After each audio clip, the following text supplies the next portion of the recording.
Hello dear students आम ए case learning platform रे प्रतिदिन संध्या 6 PM रे श्रेणी अष्टम क्लास हुए। तेणु यथाशीघ्र आम चैनल को सब्सक्राइब करूँ और ऑल नोटिफिकेशन क्लिक करूँ।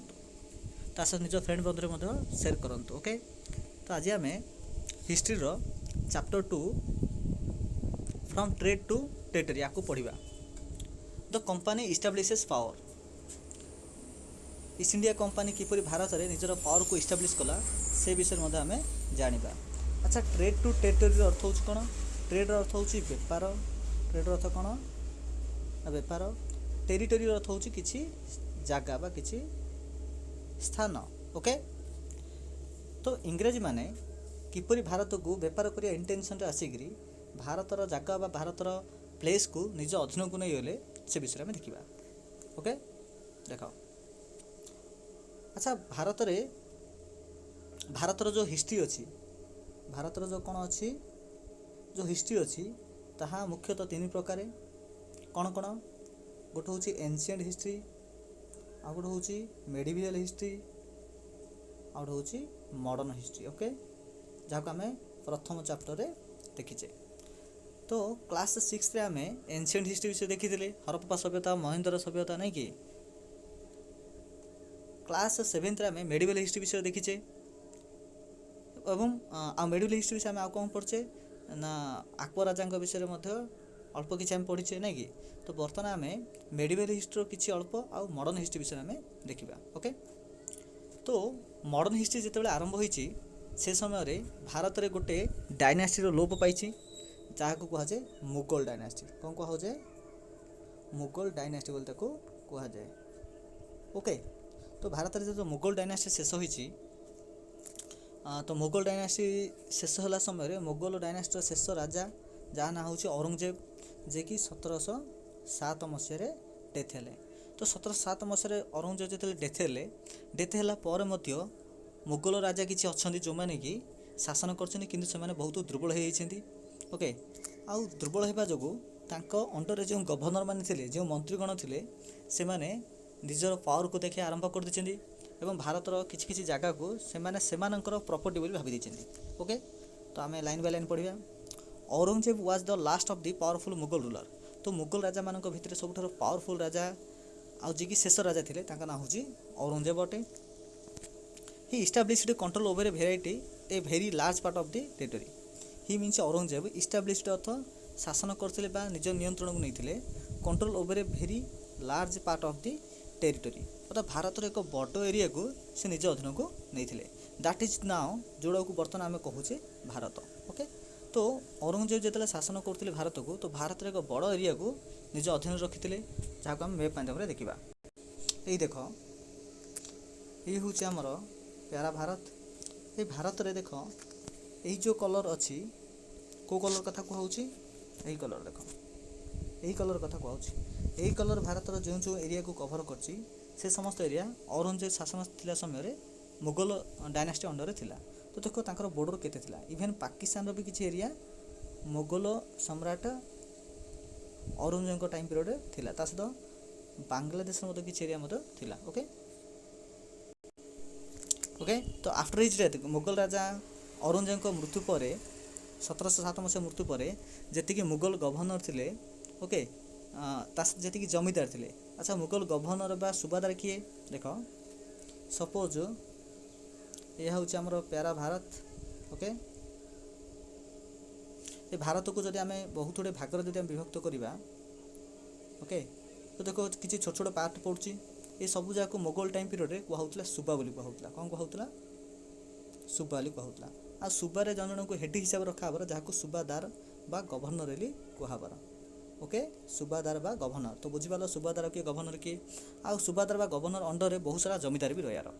तो जिते मुगल राजा बहुत दुर्बल हो पड़े औरंगजेब मृत्यु पर जो मुगल राजा मैंने आसे जो मैंने दुर्बल हो पड़े तार फायदा उठे यही गवर्नर मैंने यही जमीदार मैंने एमाने कौन करा लगे ना एम अंडर जी एरिया आसला से कहले जे बर्तमान यही एरिया मालिक हूँ आमे आमे कौन मुगल राजा को जानी था। तो ये प्रकार से बिहेव करने आरंभ कले। ओके, तो से निजर अथॉरिटी देखा लगे सहित जो एरिया दायित्व दिखाई बा जो रिजनाल दायित्व दिखाई से रिजनाल को से निजर गोटे किंगडम बोली घोषणा करदे। तो यहीपरि भाव मुगल राजा पावर डिक्लाइन है एवं स्थानीय राजा मानकर पावर इनक्रीज है। तो आज पावरफुल रीजनल किंगडम्स एमर्ज्ड। तो जो प्रकार शक्तिशाली स्थानीय राज्य गुड़िक धीरे धीरे तैयारी है से सुबातार हो कि जमीदार मान द्वारा, तो दिल्ली में जो मुगल राजा बसते इफेक्टिव सेंटर बहुत डिक्लाइन हो लगे अर्थात आउे पावर रहा ना। By the second half of the 18th century, ऊनविंश शताब्दीर सेकेंड हाफ रे, अच्छा 18th सेंचुरी बेले केते कहबा 1701 मसीह ओके 1800 मसीहा को कह जाए 18th सेंचुरी। आर कहला सेकेंड हाफ अर्थ कौन देख 1701 रु 1750 होची प्रथम हाफ, 1751 रु 1800 होची सेकेंड हाफ। तो सेकेंड हाफ अर्थ आम यही टाइम पीरियड को बुझा 1751 मसीह आरंभ करके 1800 मसीहा पर्यंत। तो by the second half of the 18th century second half बेलू a new power was emerging, गोटे नुआ पावर गोटे सृष्टि है। ओके से नुआ पावर कौन थी ना द ब्रिटिश। ओके तो गोटे पॉलिटिकल होरिजन अर्थ होची एक राजनैतिक एक वातावरण सृष्टि है जोटा कि इंग्रेज मान द्वारा तैयारी कराइथिला। तो इंग्रेज मानकर शक्ति से समय अधिक वृद्धि पाइला। तो 1751 मसीहा पर 1751 रु 1800 मसीहा मध्य इंग्रेज मानकर पावर इनक्रीज हो लगे और पूरा भारत को निज अधीन को नेबाको लगिले। डिड यू नो, तुम्हें जानो कि जे द ब्रिटिश ओरिजिनली केम आज ए स्मॉल ट्रेडिंग कंपनी। तुम्हें जानो कि इंग्रेज मान जो भारत को प्रथम आसिले से गोटे छोटिया एक छोटिया बेपार कंपनी माने बेपार वाणिज्य करने इंटेंशन आसिले गोटे छोटिया कंपनी हिसाब से आसिले आ जो मानकर उद्देश्य थिला भारत रे बिजनेस करबा आ वेर आ सेमाने रेलुक्टेंट अर्थ होची इच्छा प्रकाश न करबा अर्थात नाही करबा। मन रख रेलुक्टेंट अर्थ होची नाही करबा अर्थात सेमानकर इच्छा नथिला एक्वायर टेरिटरी अर्थात भारतर कौन राज्य को अधीन को नेबा तांकर इच्छा नथिला। किंतु सेमाने जेतेबेले देखिले जे भारतर राजा माने परस्पर भितर कली बा माढलरे लागिछंती तो यार फायदा उठाइବାକୁ लागिले। How then did they come to be master of a vast empire. ताहले इंग्रेज माने किपरि एक बड़ एम्पायर बा एटा भास्ट एम्पायर अर्थ इंडिया कथा कहै छी। तो भारत एक बहुत बड़ देश अटे। तो एते बड़ देशर मास्टर से माने किपरि हो पाले बा मालिक किपरि हो पाले। तो यही चैप्टर आमे एई जिंस गुडी को जानिबा पढ़िबा जे ब्रिटिश माने जो प्रथमे गोटे स्मॉल ट्रेडिंग कंपनी हिसाब से आसले से किपरि भारत को अत्याचार करदेले। तो से विषय देखा ये देख एक फोटो दिखाई ये होउचंदी भारतर शेष मुगल राजा जहाँ ना हूँ बाहादुर शाह जाफर। आका ना कौन अटे बाहादुर शाह जाफर। ओके तो भारतर शेष मुगल राजा किए अटंती बाहादुर शाह जाफर। तो बाहादुर शाह जाफर प्लस ये हूँ बाहादुर शाह जाफर ये हूँ पुओ बा सन अटंती। ओके आउ यही व्यक्ति जनक अच्छा होउचंदी captain Hudson. Okay captain Hudson. तो कैप्टेन हडसन को आगे देख बाहादुर शाह जाफर किपरि एक निरीह व्यक्ति भाई रही जदिव से गोटे मुगल राजा अटंती नहीं कि। तो बाहादुर शाह जाफर प्लस पुओ पूरा आरेस्ट होती इंग्रेज मान द्वारा। After Aurangzeb there was no power Mughal ruler. जिते औरंगजेब मृत्यु पर मुगल मानकर पावर डिक्लाइन होगा लगिला मुगल मानकर पावर से रहा ना आउ किंतु Mughal empire continue to be symbolically important. तथापि मुगल राजा मैंने शासन करुले एका देख जमीती आम समाज रे जदि बापा जदि बा फादर जदि बहुत टंका रोजगार करदे बा बापांकर जदि किसी ना थिबो तेबे तांकर जो सन आसीबो से माने बेसी किसी काम न कल मत से चली जाती कहीं बापांकर सेतिकी हाइम थिला। ठीक से प्रकार मुगल राजा प्रथम किए थिले ना प्रथम थिले बाबर नहीं कि तापर थिले हुमायून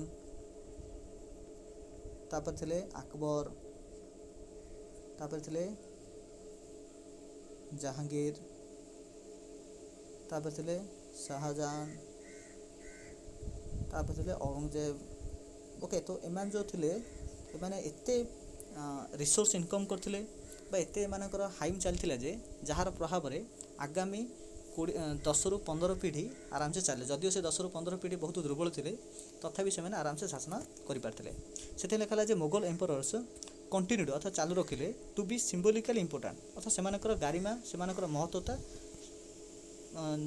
कौन सी प्रकार समाज रही पार्थिला अर्थात लोक मानियार।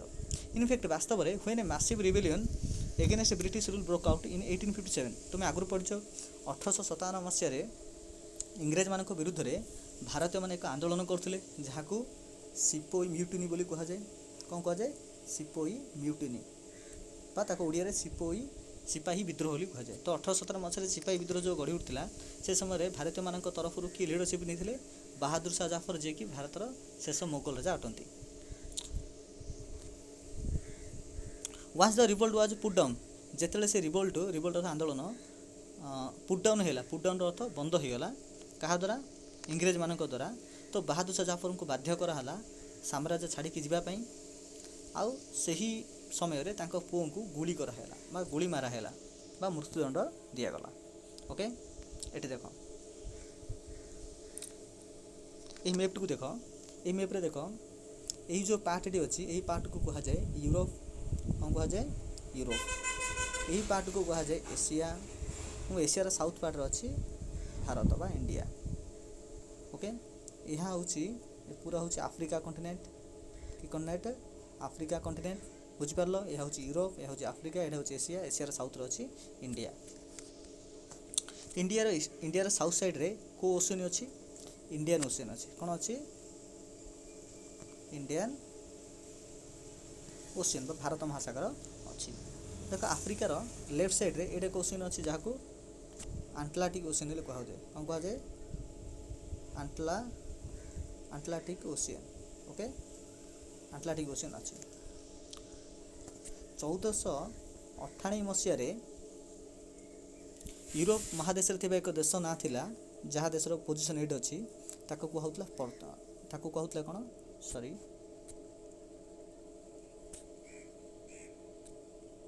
ताको कहूला पर्तुगाल कौन कहूला ना पर्तुगाल कहूला। तो पर्तुगाल नामक एक देश थिला बा इवेन एबे भी अच्छी। तो से पर्तुगाल देशर जड़े नाविक थिले तांका ना होची भास्को डा गामा तांका ना कौन अटे भास्को डा गामा। ओके तो 1498 मसीह यही भास्को डा नामक व्यक्ति जनक पर्तुगाल बाहरला पर से आसिले कोड़ी की ना आफ्रिकार यही स्थान को आसिले पुनर्बार यू इंडियन ओशियन दे भारतर केरल जगार पहुँचले। केरल कालिकट एक नाम था कौन जगह ना था कालिकट। ओके तो कालिकट नामक एक स्थान पहुँचला पर सेठारे जाम्बोरिन नामक एक राजा थे परमिशन भारत बेपार वाणिज्य कले। तो यहीपरि भाव में 1498 मसीहा परठू भारत को जलपथ आविष्कार है और यापर यूरोप महादेशर अन्य देश मैंने धीरे धीरे भारत को बेपार करने को आरंभ कले। ये भितर 1600 मसीहा आसी 1600 मसीह ये अच्छी ब्रिटेन अच्छी ब्रिटिश आइलैंड अच्छी देख भलसे देख ये क्यों देश अच्छी ब्रिटिश जहाँ को जो देशर लोक ना आमको दीर्घ 200 वर्ष धरिक शासन करते 1947 मसीहा अगस्ट मास 15 तारिख से आमको इंडिपेंडेंस देकरी गले। तो ये ब्रिटिश माने 1600 मसीह ब्रिटिशर गोटे कंपनी थिला जहाँ को ईस्ट इंडिया कंपनी कहूता कौन कहूला ईस्ट इंडिया कंपनी कहूला। तो से ईस्ट इंडिया कंपनी को ब्रिटेन राणी किए थे ब्रिटेन राणी क्वीन एलिजाबेथ वन। तो 1600 मसीह ब्रिटिशर राणी किए थे क्वीन एलिजाबेथ एक बा प्रथम थे।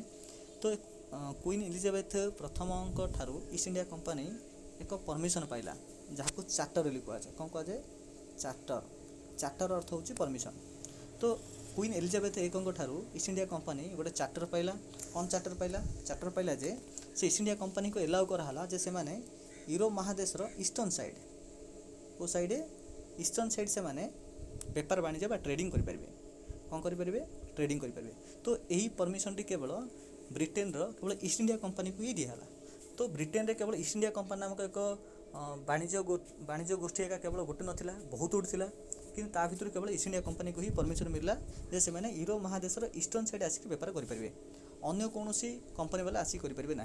तो यार फायदा ईस्ट इंडिया कंपनी उठेला कहीं से किए तो कंपिटिटर नथिले बा प्रतिद्वंद्वी किए नथिले तेणु से भाविले जे मन इच्छा आम ईस्टर्न साइड आसवा आ बहुत कम रेट्रे बा बहुत चीप रेट्रे जिनस गुड़ी को किणवे आउ यूरोप कंटिनेंट अधिक रेट्रे बिकिबे आ से बहुत प्रॉफिट गेन करेंगे। तो ये प्रकार से चिंताधारा रखी थे। तो देख लाइन बाय लाइन देखा इन 1600 1600 मसीह the East India Company acquired a charter. तो 1600 मसीह ईस्ट इंडिया कंपनी एक चार्टर हासिल कला का इंग्लैंड राणी क्वीन एलिजाबेथ प्रथम ठारू हासिल कला। तो एटा गोटे क्वेश्चन हो पार 1600 मसीह इंग्लैंड राणी किए थे ना क्वीन एलिजाबेथ एक से मैंने ईस्ट इंडिया कंपनी केबे चार्टर अतियार कला ना 1600 रे। Okay granting it the sole right to trade with the East. तो ईस्ट इंडिया कंपनी केवल सोल राइट रहा केवल सोल रहा केवल राइट तो अधिकार। तो ईस्ट इंडिया कंपनी को ही केवल अधिकार मिलला जे से मैंने ईस्ट साइड को जाकर बेपार करें। ईस्ट अर्थ यूरोप कंटिनेंट पूर्व पार्श्व। देख ये अच्छी यूरोप कंटिनेंट अच्छी आर ईस्टर्न साइड अर्थ आम रशिया हो चाइना हो इंडिया हो ओके सहित जापान हो। तो यही देश गुड़िक यूरोपर ईस्टर्न साइड पड़ती। तो एम सहित बेपार वाणिज्य करेंगे केवल सोल राइट क्या मिलला ईस्ट इंडिया कंपनी को मिलला। दिस मीन दैट यार अर्थ है जे नो अदर ट्रेडिंग ग्रुप अन्य कौन कंपनी वाला England could compete with East India Company. तो ईस्ट इंडिया कंपनी सहित से कम्पीट कर ओके विथ दिस चार्टर यही चार्टर सहित the company could venture across the ocean. तो जिते ईस्ट इंडिया कंपनी को यही चार्टर बा जो अधिकार मिलगला तो सही अधिकार बल ईस्ट इंडिया कंपनी भेंचर कर लगे। भेंचर अर्थ बहुत गुड़े नुआ नुआ जगह देखला नुआ नुआ समुद्र देखला आउ नुआ जगह देखिकी कौटे बेपार वाणिज्य कले अधिक प्रॉफिट हम ताहा से चूज कला। तो looking for new lands from which it could buy goods at a cheap rate. तो एमती एक जगह से चूज कला जो थ्रु से माने बहुत चीप प्राइस रे जिनस गुड़ किपर और से गुड़ आणिक यूरोप मार्केट रे हाई प्राइस रे से बिकी पार जहाँद्वारा से बहुत प्रॉफिट गेन कर। तो ये प्रकार ईस्ट इंडिया कंपनी उद्देश्य थिला। The company did not have to fear competition. ता सहित कंपनी को जेहेतु चार्टर मिल जाता कौन मिल जाता चार्टर ये वार्डटा को मन रख इंपोर्टाट अटे। तो जेहेतु ईस्ट इंडिया कंपनी को चार्टर मिल जाता तेणु कौन डर नाला कहार डर नाला ना कंपटीशन रो प्रतियोगितार ना कि जेहेतु अन्य कौन कंपनी वाला आसिक बेपार कर तो चेष्टा ही नाला तेणु से कौन कंपटीशन नाला तेणु से सर्वे सब अटंते। Okay the company did not have to fear competition from other English trading company. तो अन्य कौन इंग्लिश ट्रेडिंग कंपनी मान सहित से कौन कंपटीशन नाला जोटा कि बहुत भल सुजोग प्रदान कला। मर्कांटाइल देख मर्कांटाइल मीनिंग कौन देखिए मर्कांटाइल हूँ गोटे बिजनेस एंटरप्राइज अर्थात गोटे बिजनेस ग्रुप अटे जी कि केवल प्रॉफिट इंटेंशन रखिक बेपार करए। ओके अर्थात से बहुत गुड्स अर्थ हूँ जिनिस। देख GOOD गुड अर्थ भल कि GOODS गुड्स अर्थ हूँ जिनिस। तो जी कि गुड्स गुड़ी को बहुत चीप रेट किण आ बिक हाई प्राइस रे। ओके ताको मर्काटाइल कहुए। तो मर्काटाइल अर्थ हूँ कंपनी। तो ये कौ कंपनी कथा कही ना ईस्ट इंडिया कंपनी कथा कही कौ कंपनी कथा कही ईस्ट इंडिया कंपनी कथा कहुई। ओके तो mercantile trading company in those days. तो से समय मर्काटाइल जो कंपनी थिले जो मैंने प्रॉफिट मेकिंग थिले। ओके आउ से पाखे जेहेतु कौन कंपनी एक्सक्लूडिंग अर्थ बाहर करदे जेहेतु से समय केवल ईस्ट इंडिया कंपनी की ही चार्टर मिलता तेणु सहित प्रतिद्वंदिता करने अन्य कौन ट्रेडिंग कंपनी नाला ना कि तेणु से बहुत प्रॉफिट गेन कले। So they could buy cheap and sell dear. तो से बहुत कम रेट जिन किणवार आउ अधिक रेट्रे बिकबार। द रॉयल चार्टर किंतु परवर्ती क्रम कौन है देख देख मेप को देख यूरोप कंटिनेंट रे ब्रिटेन राणी क्वीन एलिजाबेथ सिना ईस्ट इंडिया कंपनी को पावर देदेले जे केवल इंग्लैंड केवल ईस्ट इंडिया कंपनी ही ईस्ट को जाकर बेपार कर किंतु यूरोप कंटिनेंट रे कौन खाली गोटेका देश थिले कि अन्य देश भी थिले। ओके तो ब्रिटिश नियमटा केवल ब्रिटिश देश ही लागू हो पार ताहा अन्य कौन देश लागू हो पार ना। अर्थात ब्रिटिश सिना अन्य कौन कंपनी वाला ईस्ट इंडिया कंपनी सहित कम्पीट करेंगे ना किंतु अन्य जो देश थे से फ्रांस हो जर्मनी हो कि पर्तुगाल हो कि स्पेन हो कि नेदरलैंड हो ओके कि डेनमार्क हो तो एत गोटे देश तो थे तो एम तो निहत रूप कम्पीट करेंगे ना कि। तो से दृश्य लिखाला जे द रॉयल चार्टर जो राजकीय जो चार्टर बा जो नियम थिला कुड नॉट प्रिवेंट अर्थात प्रिवेंट अर्थ अटकाइबा। तो ये जो रॉयल ब्रिटिश जो रॉयल चार्टरटा ता अटकाई पारला नहीं अदर यूरोपियन पावर्स यूरोप महादेशर अन्य पावर मानक बा अन्य कौन कंपनी वाला को अटकाई पारला नहीं ईस्ट इंडिया कंपनी सहित कम्पीट करने from entering the eastern market. तो पूर्व मार्केट सहित पूर्व मार्केट अर्थ हूँ यूरोप महादेशर पूर्व साइड रे थिबा देश गुड़ी को एठारे पूर्व बोली कहुई। ओके तो पूर्व साइड मार्केट्स रे एंट्री करने ब्रिटिश रॉयल चार्टर अटकई पारला नहीं। By the time the fast English ship sail down the west coast of Africa. तो प्रथम जो ईस्ट इंडिया कंपनी यूरोप रु बाहरिला तो से प्रथम कौटी आसला आफ्रिका। देख ये केप ऑफ गुड होप नामक एक स्थान अच्छी जहाँ को उत्तमाशा अंतरीप बोली कहुच्छे। कौन कहुए ओडिया रे उत्तमाशा अंतरीप बोली कहुए जहाँ को इंग्लिश रे केप ऑफ गुड होप बोली कहुए। तो प्रथमे ब्रिटिश प्रथमे एठी आसला पर तापर कौन देख the English ships sail down अर्थात समुद्र रे समुद्र जहाज माध्यम से आफ्रिकार केप ऑफ गुड होप ऊपर आसी पहुँचला एंड तापर इंडियन ओशन को एंट्री कला। तार कोडी एंट्री कला इंडियन ओशन को तापर एंट्री कला। एठी अछि इंडियन ओशन। तो केप ऑफ गुड होप रु भारतीय महासागर को एंट्री कला। तापर कौन करछि अच्छा सेते बेलू तो ऑलरेडी पोर्तुगीज माने ओके जो माने कि 1498 मसीह भारत को ऑलरेडी जलपथ आविष्कार कर देइथिले। तो पोर्तुगीज हेड ऑलरेडी इस्टाब्लिश देइरे presence in the western coast of India. तो इंग्रेज मैंने आसिया पूर्व भारत ऑलरेडी वेस्टर्न कोस्ट तो यहाँ कहुची वेस्टर्न कोस्ट आड़ा कहुची ईस्टर्न कोस्ट। तो पोर्तुगीज मैंने ऑलरेडी यही वेस्टर्न कोस्ट से इस्टाब्लिश करते रही जाते तेणु इंग्रेज मान एक बड़ विजारिया परिस्थिति एक सृष्टि कला। तो से तो पोर्तुगीज ने कौटे निजर बेस सृष्टि करते गोवा ठारे कौट सृष्टि करते गोवा। तो देख एठारे भारत देख एठी अछि कर्णाटक सॉरी एठी अछि कर्णाटक राज्य एठी अछि गोवा ओके आना कोन अटे गोवा। गोवार नॉर्थन साइड अछि एटा अछि महाराष्ट्र कोन अछि महाराष्ट्र ओके। तार एपट अछि गुजरात ओके। तो हम मैप रीडिंग रे भलसे देखिबा। इनफैक्ट वास्तव में it was Vasco da Gama. तो भास्को ड गामा नामक एक पर्सन थे जे कि पोर्तुगीज अटंती जे कि डिस्कवर करते समुद्र बाट को माने भारत को जो जलपथ आविष्कार करते 1498 मसीहा जोटा कि आम अलरेडी पढ़ी सारी। By the early 17th century सुधा 17th सेंचुरी अर्थ 1601 रु 1700 यहाँ कहुची 17th सेंचुरी।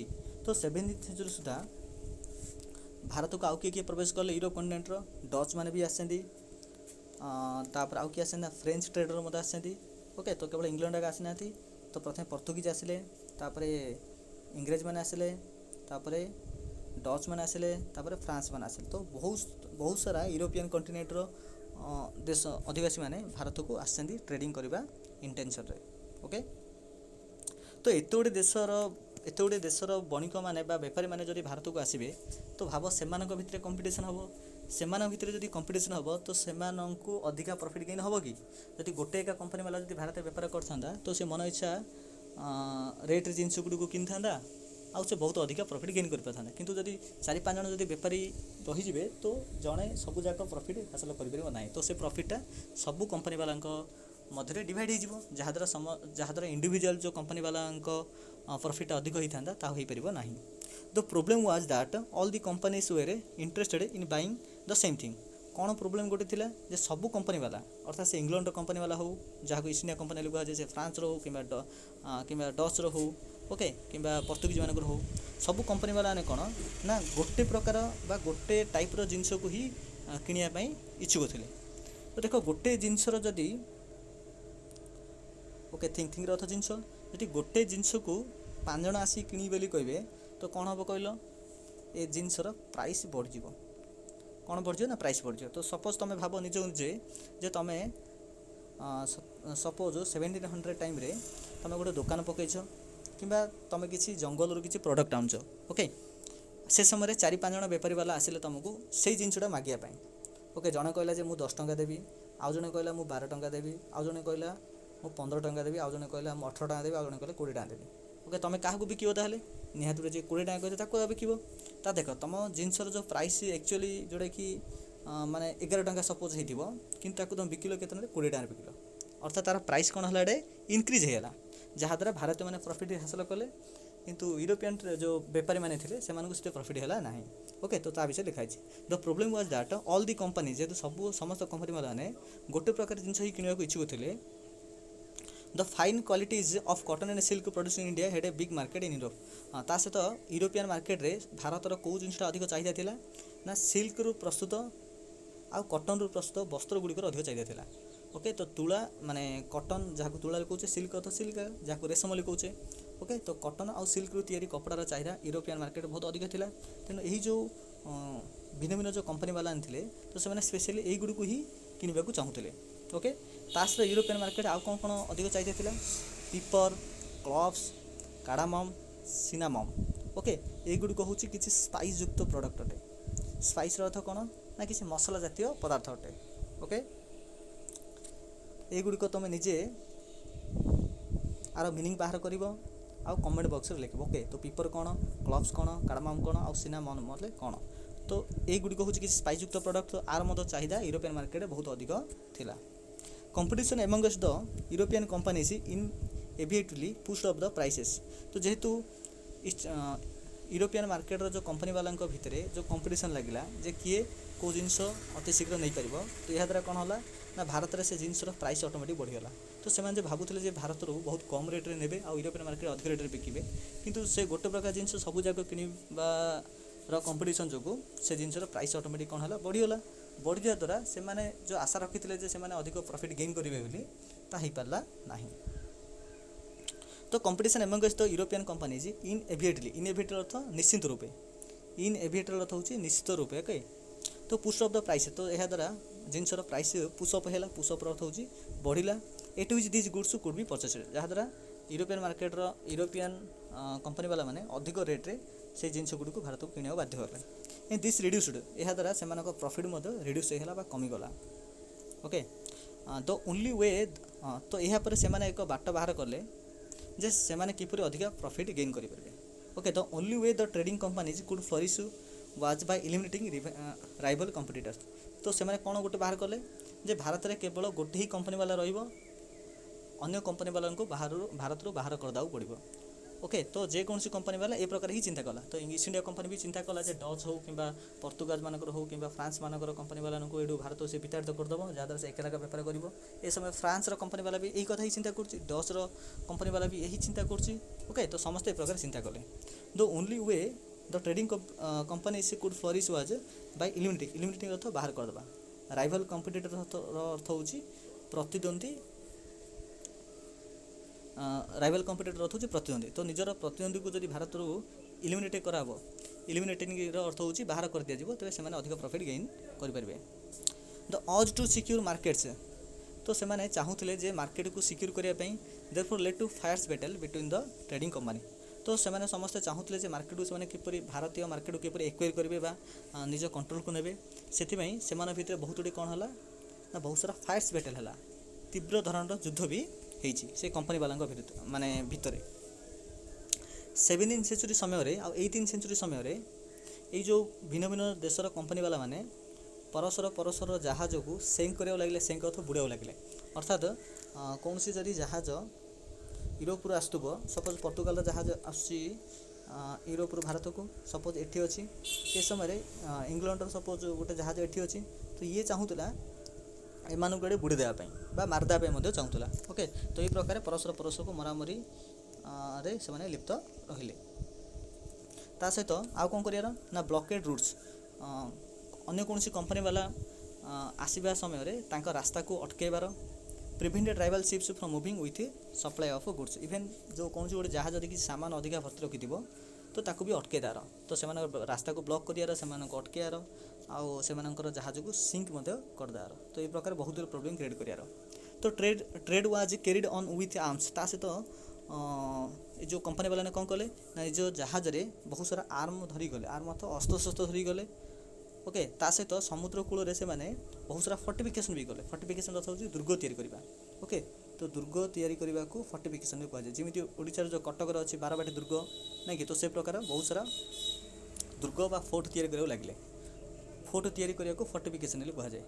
ଓକେ, ତ ବହୁତ ଗୁଡ଼ିଏ କମ୍ପାନୀ ବାଲାମାନେ ଫର୍ଟିଫିକେସନ୍ କରିବାକୁ ଲାଗିଲେ। ତା ସହିତ ନିଜ ଜାହାଜରେ ଆର୍ମସ୍ ମଧ୍ୟ ନେବାକୁ ଲାଗିଲେ, ଅସ୍ତ୍ରଶସ୍ତ୍ର ନେବାକୁ ଲାଗିଲେ, ଯାହାଦ୍ୱାରା ସେମାନେ ଅନ୍ୟ କୌଣସି କମ୍ପାନୀ ବାଲା ଯଦି ସେମାନଙ୍କ ଉପରେ ଆଟାକ୍ କରିବ ତ ସେମାନେ ନିଜକୁ ଡିଫେଣ୍ଡ କରିପାରିବେ ବା ଡିଫେନ୍ସ କରିପାରିବେ। ଓକେ, ଦିସ୍ ଏଫର୍ଟ ଟୁ ଫର୍ଟିଫାଏ ସେଟଲମେଣ୍ଟସ୍, ତ ଏହି ପ୍ରକାର କ'ଣ ହେଲା ଧୀରେ ଧୀରେ ଭାରତରେ ଫୋର୍ଟିଫିକେସନ୍ର ସେଟଲମେଣ୍ଟ ଆରମ୍ଭ ହେଲା।